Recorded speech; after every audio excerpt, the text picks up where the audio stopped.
Thanks for being here tonight on a beautiful evening here in New York City. I'm Heidi Russell, founder of International Women Artists Salon, and this is one of our series, Salon Lounge at Dixon Place. And it happens on the third Saturday of every month, so hope this will be, if this is your first time, that you can make it semi-regularly, at least, through the year. And this is our 5th year, going into our 6th year doing it. So thank you to Ellie Coven and the staff here at Dixon for providing this amazing space and platform to be able to do our series. And our bartender over there, Leah, is fabulous. She's been our die-hard supporter through the series, so please patron her through the night and tip her well. And it's my pleasure to host tonight. Usually I like to have a guest host. So if any of you ladies out there are interested in hosting, let me know. You get to hear on the stage as well as hosting on our radio show, which, by the way, we do have a weekly radio show, which is now converted to a podcast format. And it's weekly. It's called Salon Radio, and it's on podbean.com. Podbean. Salon Radio. So please check us out there. We have over 250 shows from the past 5 years that we're archiving. So stay tuned as we shift to this new platform. You'll be able to dive into the archives as well and hear amazing projects, get inspiration, find resources, find collaborators. So tonight's a tight show because the show downstairs is about the same amount of time as we, so I'm going to try not to be as long-winded as I normally am. So again, welcome, and we have an amazing show tonight, as usual, of amazing women creatives. And it's a little special tonight because 2 of the artists that are being featured are actually right now in Europe. So late night for them. Amy Hoff is on the phone waiting to do a reading from her new memoir, and so she will be on air here shortly. And our visual artist, Amy Hughes, is in the UK, and this is her painting, which we'll talk about a little later. So here we go. And thank you to Kelly Donovan, who is a dancer and choreographer who helped curate the show tonight. So tonight we are exploring one's vastness. That's our theme for the evening, and each artist has their interpretation, and we hope that you'll think about that throughout the show. And we also like to honor an historical figure, a woman creative who might need a little bit of, or a lot of,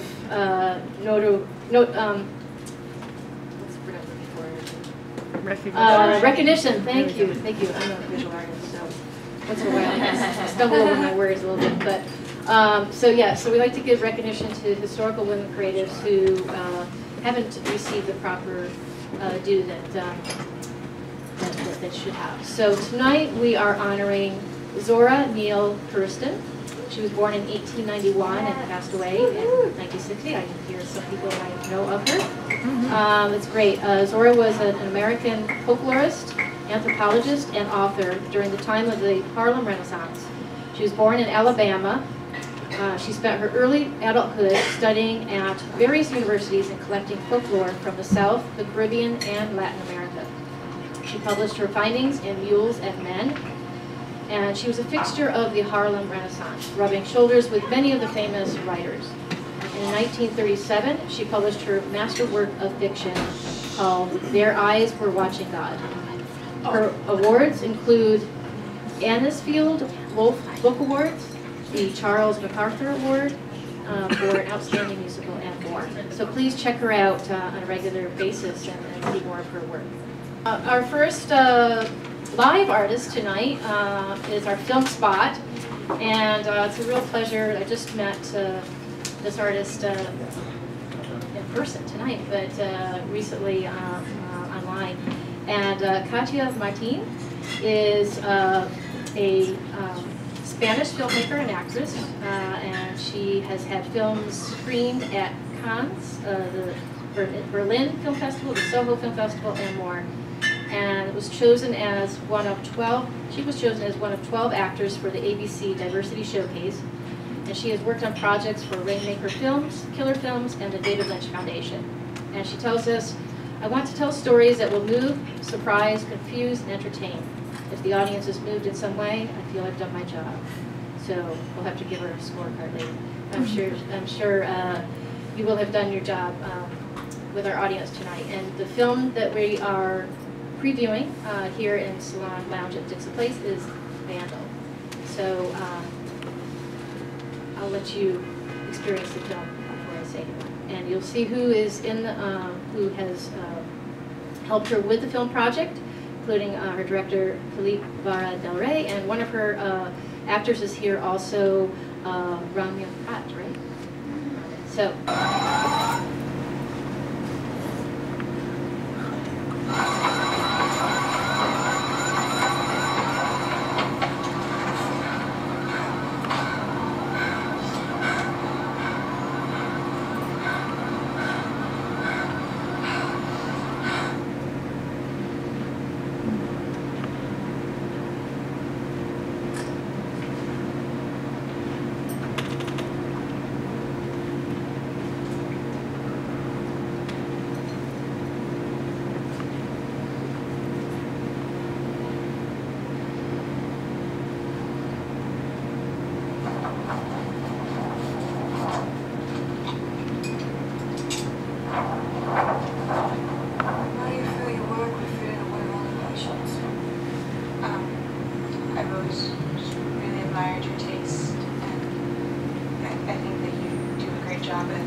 Alicia, have you tried the cafes? Some of the local ones are getting very artsy.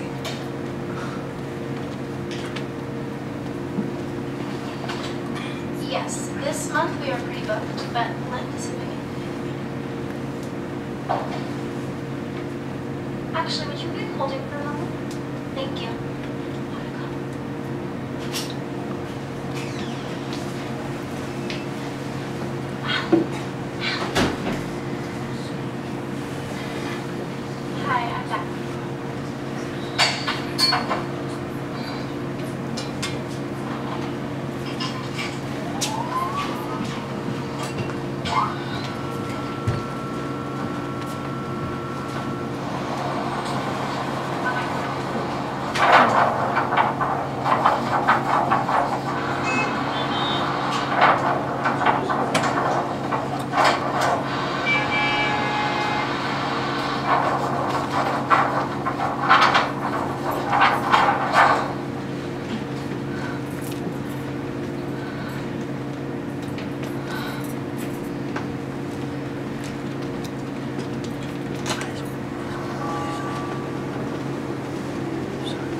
Are you closing up again today? What? Yeah, last arrive, last to leave.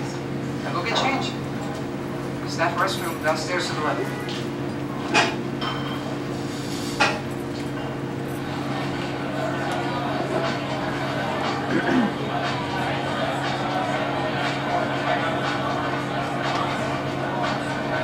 This is one of my favorites. You like it? Especially the technique, the precision of the oils, the strokes. It's really beautiful. Just reminds me a lot of myself.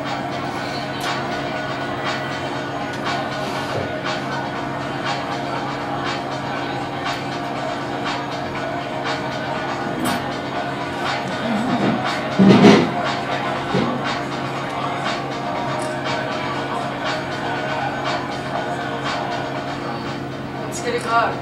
It's getting very, very hard to find exhilarating raw art. It's an overexposure of so-called fire. Instagram, Facebook, it's like all over. Well, you cannot cheat the system like that. I know your name. You don't exist.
I think your paints came.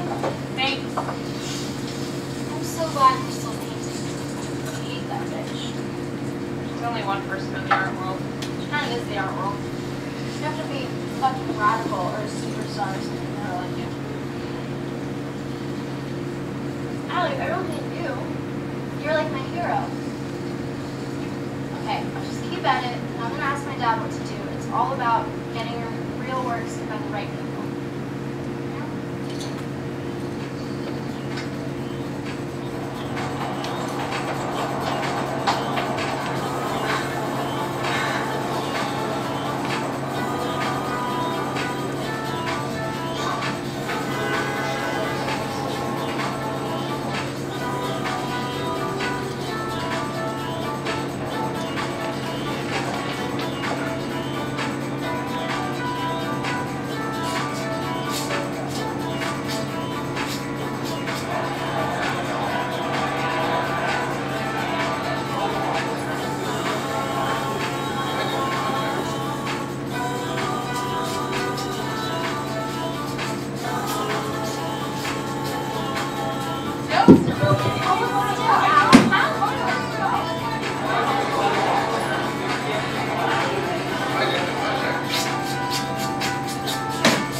This is amazing.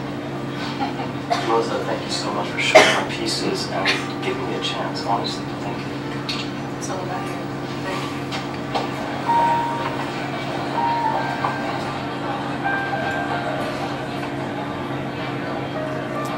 Frank.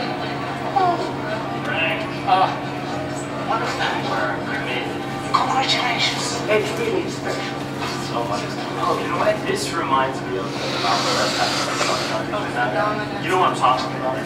I think it's absolutely fascinating.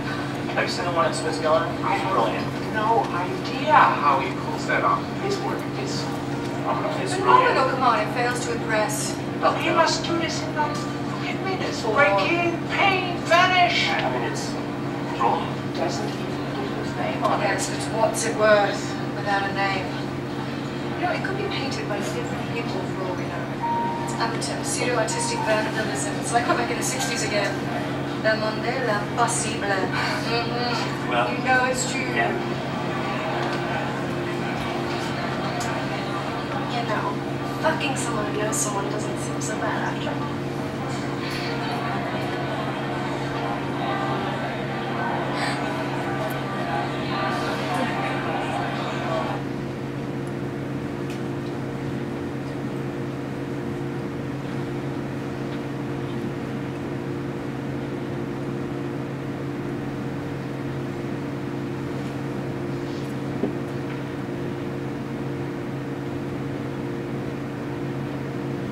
Good decision. It doesn't matter how others judge it. Your work is your work. It's important you sign it and let the world know.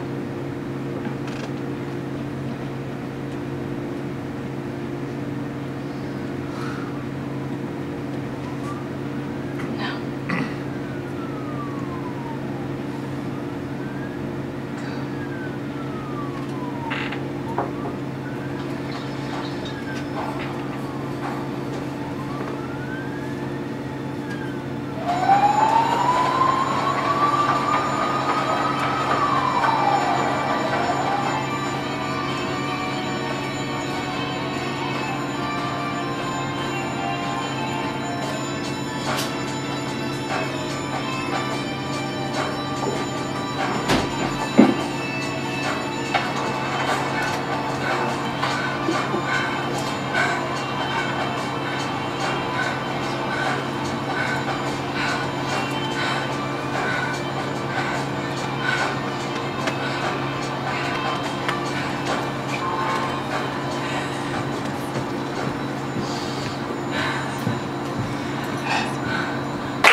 Some of her other work, and it's really top notch. So do follow her work and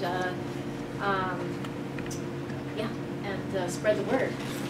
Our next artist and discipline is in literature, and Amy Hoff is actually on the phone right over here. We're going to get ready to bring her into the sound system, hopefully if it works. And she is calling in live from Dublin. And she's going to be reading an excerpt from her new memoir called American Drifter.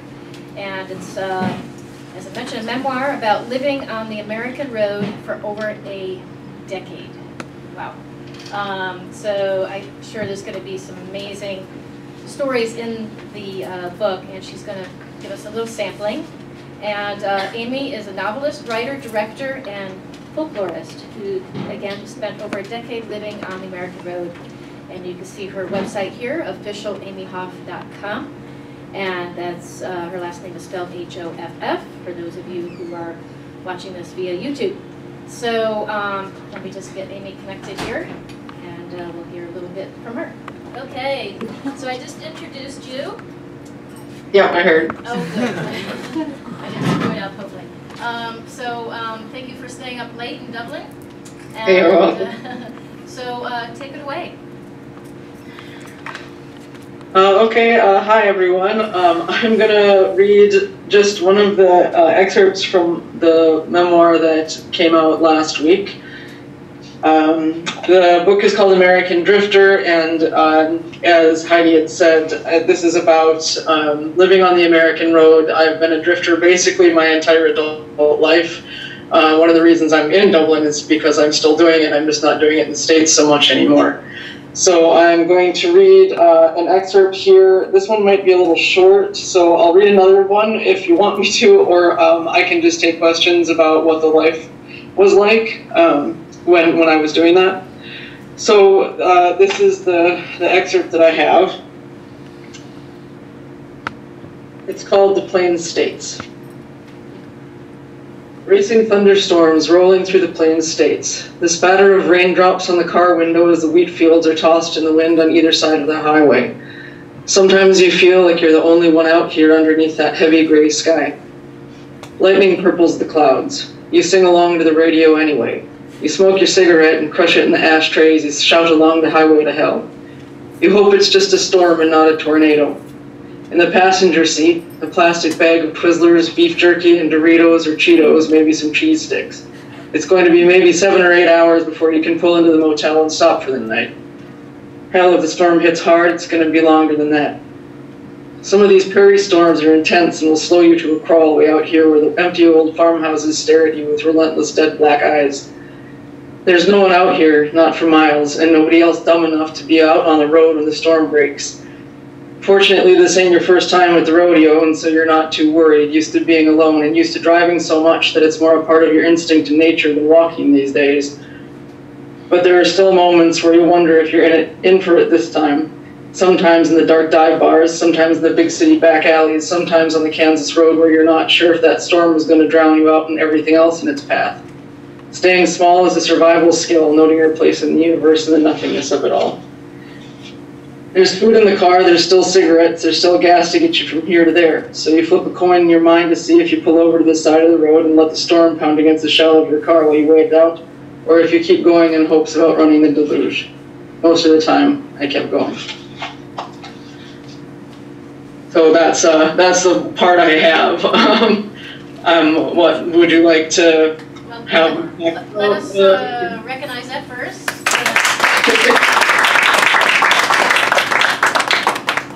Maybe you can tell us a little bit about,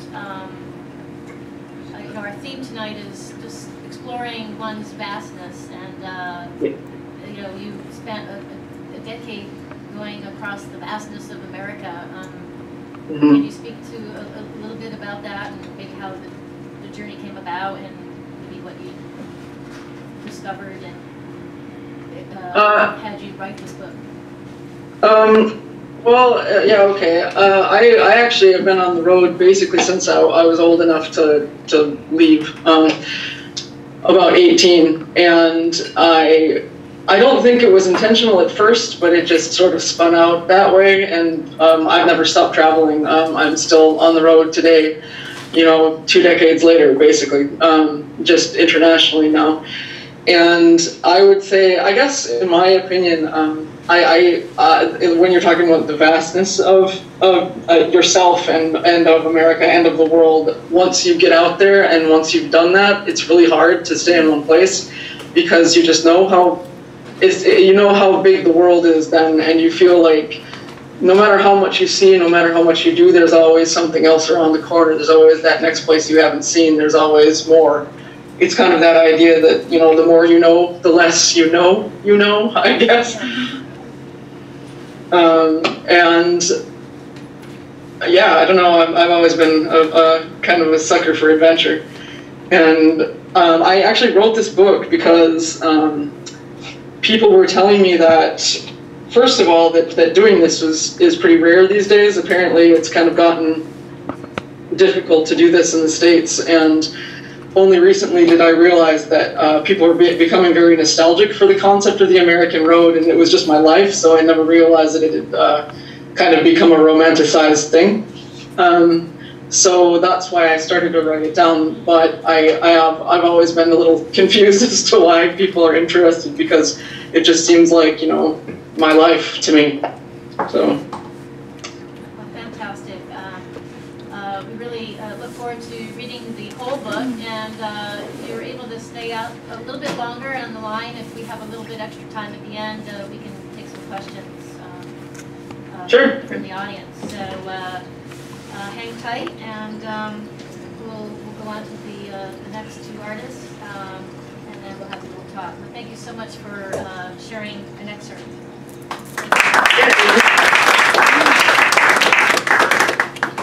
Thank you. Okay, and our other internationally located artists, because we are International Women Artists Salon, so we have many international artists who are in New York City living and working here, and it's really important for us to recognize all the different cultures and the different backgrounds and ways of life and thoughts and et cetera. And we're very lucky to be here in New York City to have that microcosm of the world here. And I've certainly been enjoying it over the last 12 years, and I hope that you all are as well while you're here in New York City. Reach out to the various communities and cultures and engage with the artists that are bringing amazing creative spirits from all across the world. And our visual artist tonight is Amy Hughes, and this is the piece that she sent to us. So we encourage you to come up afterwards and take a closer look at it. And it's called Smother.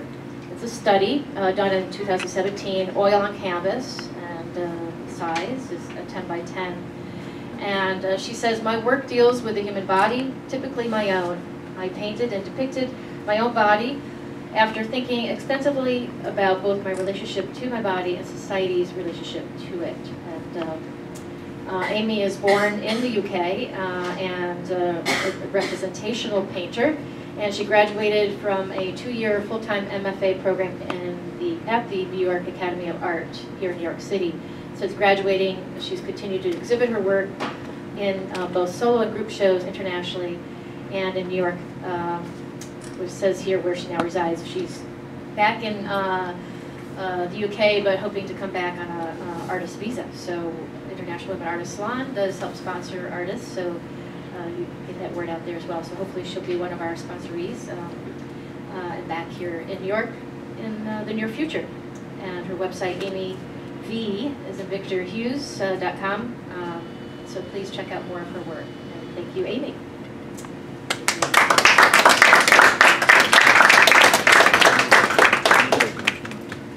And then finally, for our last artist for this showcase, Zoe Warshaw. She is a dancer, and she is a graduate of UNCSA, Brooklyn-based, and she's worked with choreographers such as Helen Simonu Dance, NTW, Rogue Dancers, DC2, and Kelly Donovan and Dancers. We mentioned Kelly earlier, longtime Salonista and helping us curate, bringing dancers to our showcases. And Zoe has also collaborated with the musical artists Lovesick and Violet Sands. In addition, Zoe founded her own company, Warfields, in 2016. The company's work has premiered at the Southern Vermont Dance Festival and the Theater for the New City. And you can find her email and Instagram here. And please follow her work. And she's going to be presenting a piece called Here to There tonight. So bear with our stage managing for a moment, and we'll get you to experience Zoe's work.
45 minutes is just not enough time, right?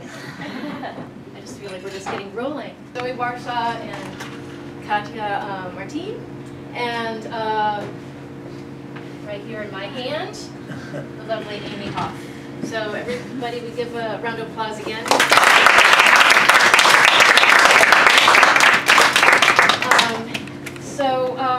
We have a couple minutes, I think, before the show. Hello. Downstairs, and I do really well with stage managing, don't I? Anyways, let's step up a little bit. You got the thing on your face. There you go. I was like, you have an arrow on your face. Does anybody have a question that they like to ask the artist? Don't forget, Amy's from Dublin is on my right hand here. Don't be shy. I wanted to. I'm sorry, what was your name? Zoe. Zoe. I'm just wondering what that piece was called, and did you choreograph it? I did. It's called Here to There, and it was interesting when I was asked to be a part of this a month ago. I made this huge solo. I made this huge solo based on vastness, and then about a week before today, I saw the space, and I was like, oh, okay. So it kind of, it altered a little bit, but I kind of, it changed for the better because now I had kind of this order that I had to keep the movement in, but also try to expand beyond it. So it kind of informed my vastness a little bit. So it was fun, but yeah.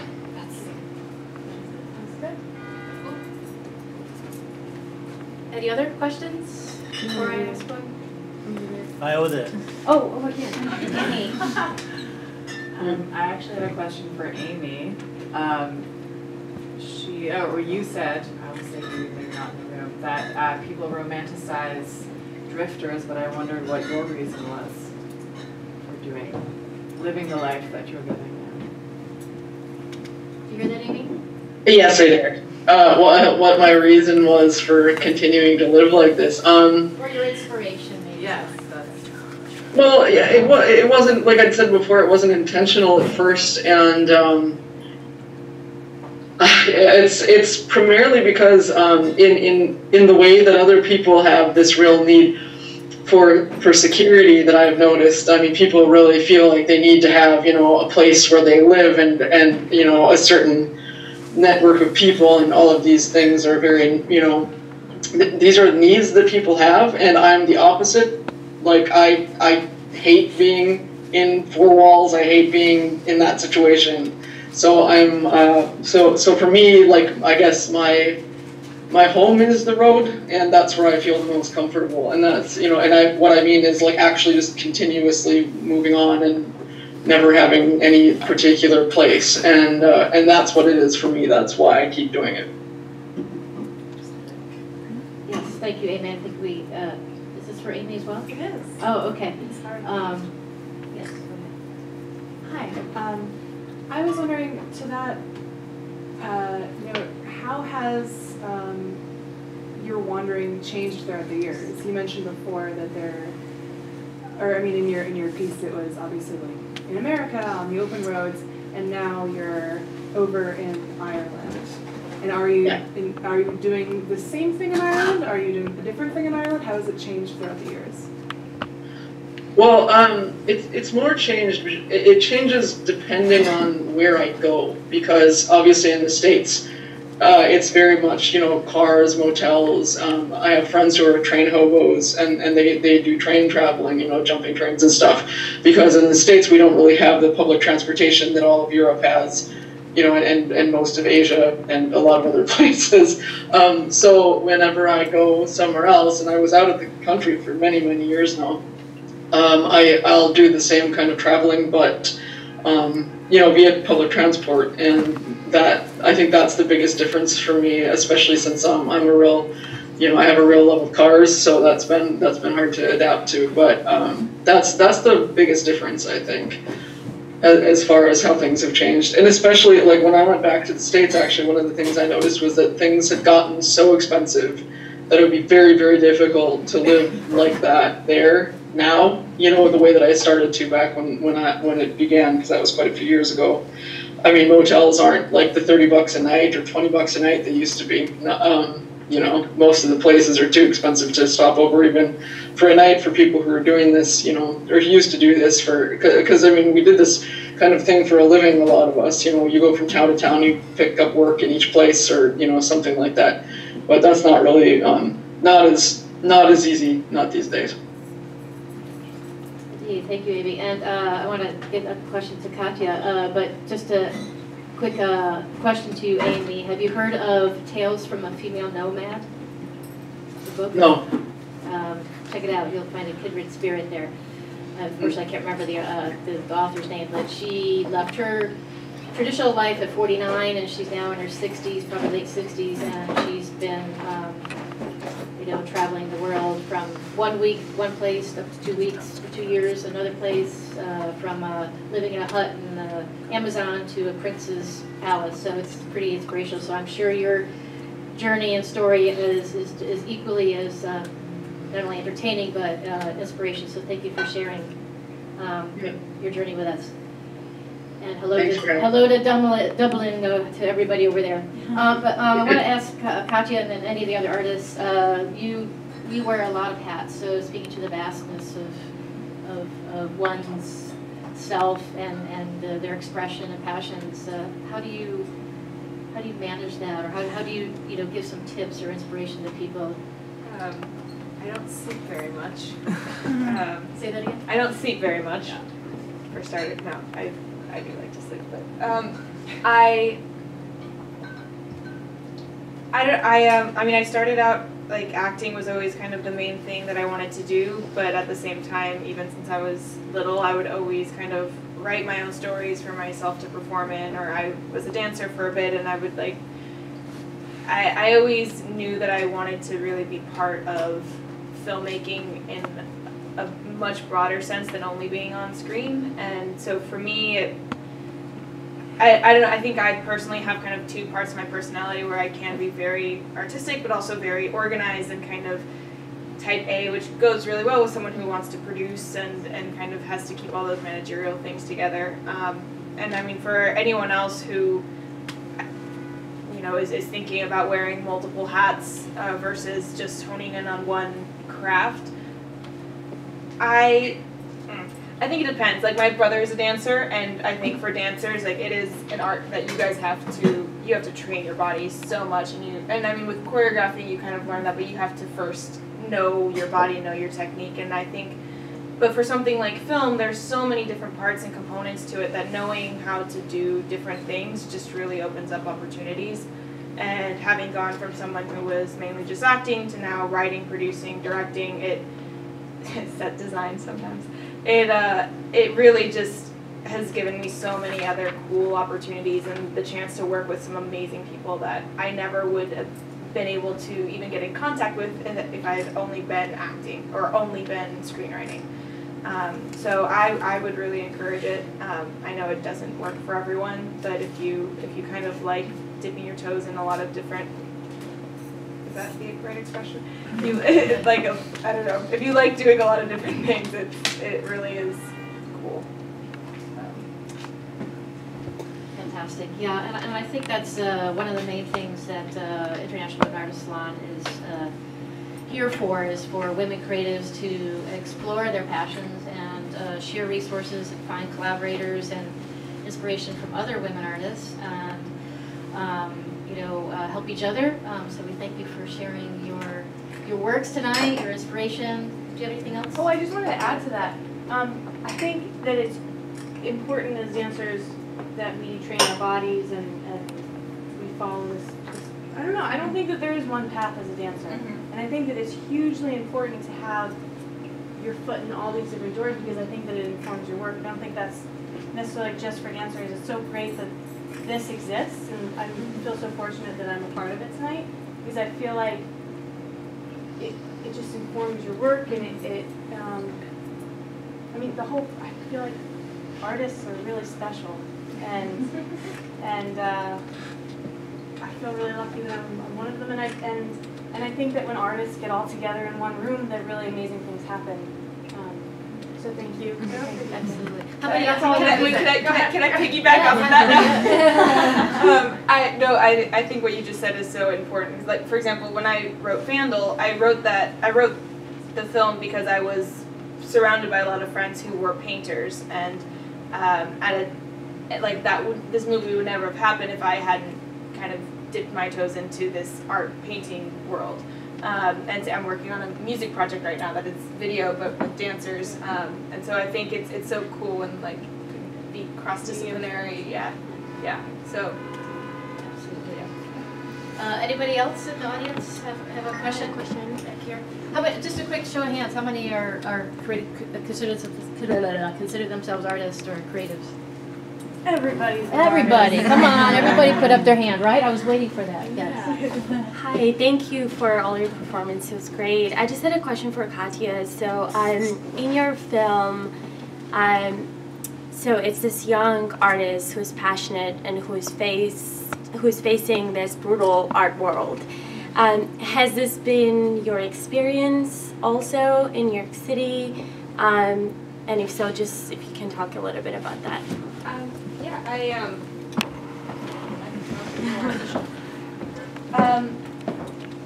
I think like a bit yes and no. I think my main idea behind Vandal was that I wanted to tell the story of someone who, in this case, is a painter, but I really think like she could have been a musician, she could have been a fashion designer, and just how nowadays, like in a lot of different industries, there's someone at the top who could really give you the green light at anything, say like, okay, yeah, that song's going to be on the radio, that movie is going to get this distribution, this person is going to get this role, and like if they are on your side, your career can just take a huge turn for the good.